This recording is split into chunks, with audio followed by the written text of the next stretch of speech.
Français. Moi, j'ai dit, je ne peux pas soigner les Français. Au contraire, toute l'Europe ou les États-Unis, tout le monde viendra se soigner en Afrique parce que c'est le berceau de l'humanité. Pas le contraire. Donc les plantes, les fruits, tout ce que je mets pour guérir les gens vient de mes propres mains. Ce sont mes recherches personnelles et par la grâce de Dieu, ça marche. À tous les coups, ça marche. Sauf certains cas dont je viens de dire, si c'est en phase terminale, il y a certains qu'on peut arriver à sauver et certains qu'on ne peut pas sauver. Coronavirus. Coronavirus, pourquoi les gens aiment toujours utiliser les gros mots pour pouvoir faire du mal ou bien affaiblir les autres? Coronavirus, on parle d'une grippe. Quand on parle de grippe, vous comprendrez déjà que la grippe, c'est la grippe. Même si au-dessus de cette grippe, il y a une présence un peu plus forte qui fait des effets et qui peut détruire en moins de 2 semaines, ça reste la grippe. C'est pour dire que les plantes, il y a des plantes antidotes, il y a des produits antidotes, il y a tout qu'on peut utiliser. Moi, j'ai déjà lancé ceci, qu'il faut que chaque Africain sache que s'il a à sa disposition une cuillère à soupe de miel, demi-cuillère à café sel germe, 4 citrons et maintenant une cuillère à soupe de gingembre dont je parlais tantôt. Si on prend tous ces mélanges, on met un verre d'eau, on ajoute un verre d'eau, on tamise pour donner une cuillère à soupe aux adultes et demi-cuillère ou bien encore cuillère à café aux enfants, vous verrez que la grippe en moins de 5 heures de temps va perdre tout son pouvoir. Et en une journée, on ne parlera plus de la grippe. Mais cependant, il faut le boire pendant 3 ou 4 jours au moins. Voilà ce que j'ai déjà proposé à beaucoup de peuples pour pouvoir combattre cette grippe qui arrive. Je veux bien que toute l'Afrique soit en santé. Et s'il n'y a pas du bon miel, on prend le jus de 4 oranges. On prend demi-cuillère à café sel germe. On prend 4 citrons et on prend encore une cuillère à soupe de gingembre. Ça, c'est à la place lorsqu'il n'y a pas du miel. Vous avez obtenu le même résultat. Et s'il n'y a pas l'orange, je ne sais pas si vous connaissez le fenouil, qui fait partie des condiments que nos mamans préparent avec. On prend un poignet de fenouil, on écrase cela et on ajoute les mêmes doses, je veux dire demi-cuillère à café, sel germe, 4 citrons et une cuillère à soupe de gingembre, vous avez combattu la grippe. Cette grippe va disparaître. Il ne faut pas que ça traverse l'Afrique. Il ne faut pas que ça nous fasse peur. Il faut que tous les Africains se protègent de cette façon, que chacun fabrique même ça et laisse à sa disposition. S'il sent un petit quelque chose qui commence à gratter un peu à la gorge, qui prend ça, ça va disparaître à l'instant. Et je pense que l'autre continent restera avec toute sa population. Qu'avez-vous prévu pour la relève? Et si demain on ne vous voit pas, est-ce qu'à dire que toute cette richesse-là est partie? Non, non, ce n'est pas possible. La richesse restera, puisque j'ai des enfants que je forme, j'ai aussi beaucoup, même comme Kinel par exemple. Lui aussi, il est en train d'être formé pour multiplier ses connaissances. Et c'est comme ça que je suis en train de faire par-ci, par-là en Afrique. Je le fais au Togo aussi, je le fais en Côte d'Ivoire, et je le ferai bientôt au Burkina Faso, je le fais au Congo-Brazzaville. Non, je ne pense pas que je peux laisser, ce patrimoine ne peut pas disparaître. C'est quelque chose qui va rester vraiment éternel. Je peux vous dire quelque chose aussi, ce que vous voyez, cette écharpe que je porte sur moi, c'est l'écharpe Antransa. Antransa, c'est l'association des praticiens de santé au Cameroun. Dans Antransa, nous avons prévu, même avec le concours de l'État déjà, d'enseigner dans des universités camerounaises, toutes les universités d'État, on va enseigner la médecine traditionnelle. Vous voyez que nous faisons des efforts pour que ça ne meure plus. Tous les enfants d'Afrique, nous voulons que cela soit ainsi. Et je laisse ce message comme ça, même pour que ma famille béninoise aussi, je veux dire toutes les autorités béninoises qui peuvent favoriser aussi cette expérience à nos enfants, qui le font parce que nous serons toujours disponibles et capables de former des enfants qui pourront encore revenir aussi au Bénin, enseigner la médecine traditionnelle dans des facultés de médecine aux enfants.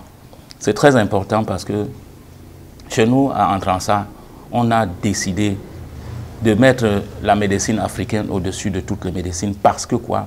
L'Europe a sa médecine, l'Asie a sa médecine, l'Amérique a sa médecine. Mais qu'est-ce qui fait que l'Afrique n'a pas de médecine aussi imposante? Nous sommes tous accrochés à la médecine des autres. Et pourtant, l'alimentation américaine n'est pas l'alimentation africaine. Ce qui fait que la médecine américaine ne peut pas nous apporter un résultat favorable, absolument. L'alimentation européenne de même, l'alimentation asiatique de même. Mais nous sommes plutôt le peuple le plus riche en faune et en flore. Nous sommes le plus riche en tout, en minéraux. Donc qu'est-ce qui nous manque ici? Puisque tous les autres peuples dont je parle viennent se ravitailler, viennent chercher les plantes en Afrique pour fabriquer des comprimés et nous donner des génériques. Donc je pense bien que si tous nos chefs d'État pensent comme moi, on fera quelque chose de bien pour l'Afrique et ce que nous faisons ne quittera jamais ce monde, ce serait éternel. Donc un conseil général pour que nous évitions la maladie? Déjà, il faut penser à la vieille méthode des parents. Les parents pugeaient les enfants au moins une fois tous les 6 mois ou une fois tous les 3 mois. Et ça veut dire, quand je dis 3 mois, pareil, ça dépendait des saisons. Il fallait purger les enfants. Donc tout le monde vivait comme ça et le cumul d'acidité ne restait pas dans notre corps. Le cumul des sels aussi ne restait pas à créer des infections intestinales dans notre corps ou encore des difficultés ou des reins. La purge était très importante et je veux que l'Afrique repense cette façon d'agir parce qu'en se purgeant, c'est évacuer les toxicités. En se purgeant, c'est évacuer toutes les acidités et tout ce que nous consommons et qui nous font du mal. En ce temps-là, les cellules vont vraiment vivre dans un corps sain et la santé sera toujours parfaite. Deuxièmement, il faut penser toujours à se déparasiter au moins une fois tous les 6 mois. Ce qui est aussi important. Et ensuite, manger bio, naturel, boire assez d'eau le matin. Ça veut dire surtout de l'eau tiède, pas chaude, tiède, de manière qu'on peut boire sans souffler. Au moins 2 verres d'eau chaque matin, je pense que l'Africain oubliera le chemin de l'hôpital. Merci beaucoup, docteur. Je ne sais pas si quelque chose vous tient à cœur que je n'ai pas abordé. Le seul message que je puisse apporter à toute l'Afrique, c'est de reconnaître que nous sommes les aînés du monde et que nous n'avons pas droit à faiblir.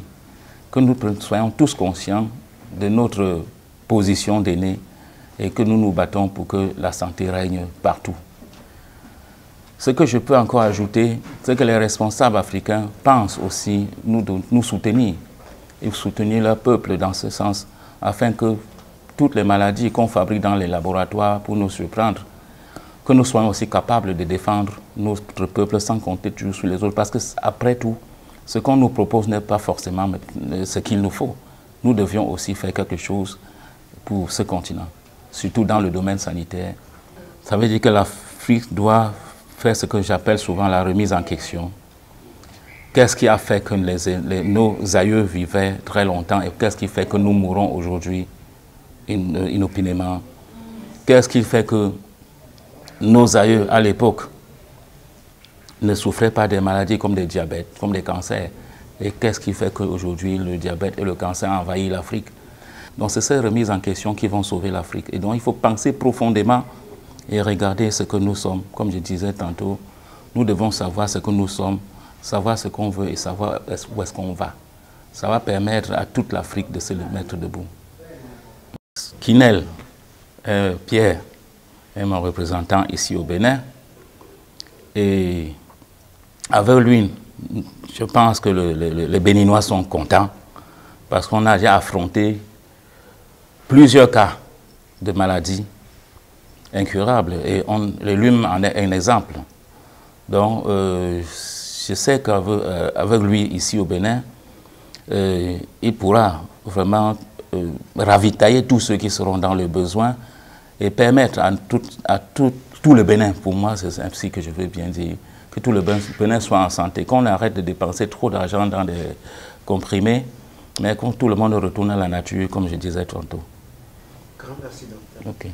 Merci à vous. Et nous vous souhaitons un très bon retour au Cameroun. Merci, merci, merci. Les Béninois et les Africains vous remercient. Merci aussi. Merci. Je suis enchanté. Merci.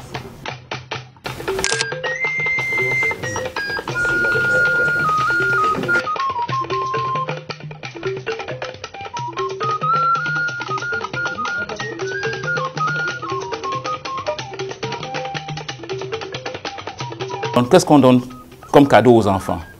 Des poupées blanches. Je ne sais pas si vous comprenez, c'est la première sorcellerie, ça. Quand l'enfant vient au monde, le premier cadeau, c'est le blanc.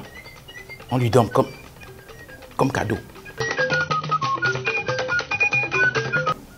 C'est la même chose que je venais de dire tout à l'heure. Nous parlons Nartigal, nous parlons Napoléon, nous parlons de Jean-Paul Sartre, de tous ces gens. Mais on ne parle pas des héros africains. Ça veut dire que le formatage continue déjà à partir de l'école.